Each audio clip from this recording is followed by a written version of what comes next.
stars warning.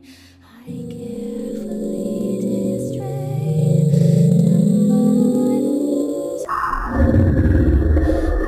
I'm not a sailor gay, conversing with a young lass.